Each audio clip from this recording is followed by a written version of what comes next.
they certainly were okay trading down here. We got a little squeeze going above this range.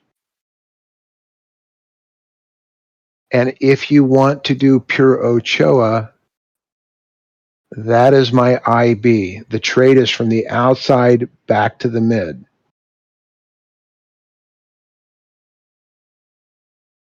Okay, that makes sense. Now, when you see volume, where is it? On the sell candle here on this shooting star. Yeah, and I'm watching where the volume happens and why. And do you see that on the time and sales or? Oh yeah, yeah. You can see it on the time and sales. That's actually what I was talking to Andrew about. Like going short on top of the range. I don't wait for a new low. I watch the time in sales when it pushes back, and if I just see flickering and not that many orders coming in, then I will go short. Mm-hmm. Do you watch this? Now I might be a little bit early. What I'll probably do, what I normally do in here, because we had good volume at the top, is take that out. My stop, I wanted to show it. I want to see what happens here.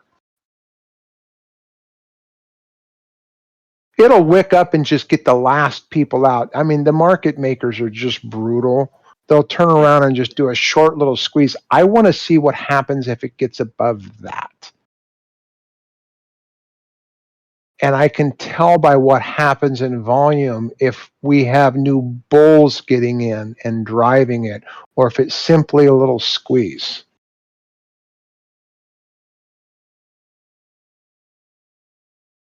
You know, you don't know until it has happened. I can't foresee the future, but if we get above that line and there's excitement coming in, then I'm wrong. And you see the excitement on the time and sales. Correct. Okay. I see excitement. I see the fact that the one side is winning over the other, and when one team is winning over the other, they start cheering. Woohoo, we got them, let's go. Think of it as if you're watching an exciting game, any kind of a basketball, football match, whatever, when it's boring, it's quiet. And I think it was Livermore said, in the old trading days, they used to kind of listen for the roar on the trading floor. Where is it coming from? Who's interested? Where's the excitement? Because you want in. Something's happening. Otherwise, it's boring. And he said, never trade in a, what did he call it? Dull. He used the word dull. Never trade in a dull market where there's no excitement. And yeah, there's an 85 lot ask at 124. You don't take that into consideration?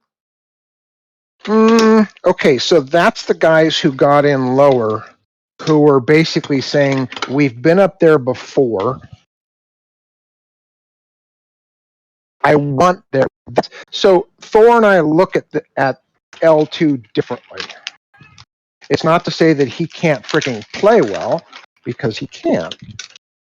We just look at it differently. I look at it as those are desired exit positions for people with a long position. It's what they want the market maker to do. It doesn't mean they're going to get there. It's just that's where they hope price goes, because that's where they want to take profit. So they put shares up there saying, ooh, I want to sell here. Well, yeah, that's because that's where you want to make profit.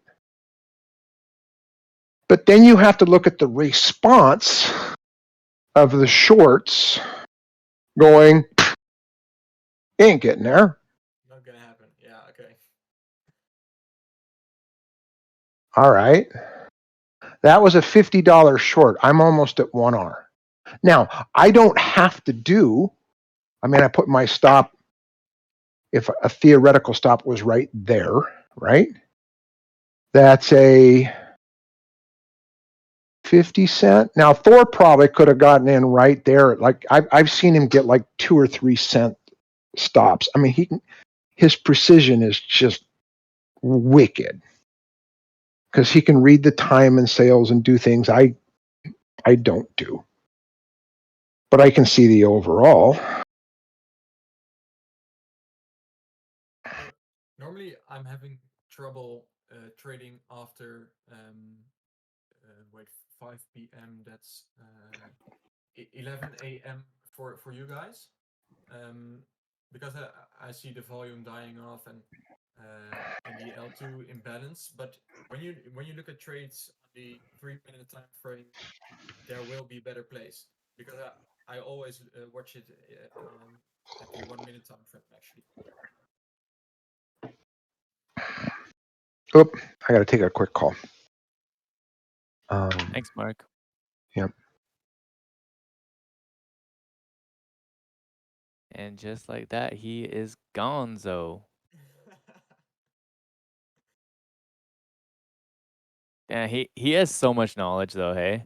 It was a lot of really good information. I know. I wish I had a screen recorded it or something. Yeah.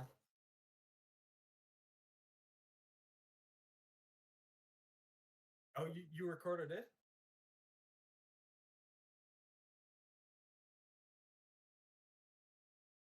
Okay. Can you send that to us? Is that possible to do it?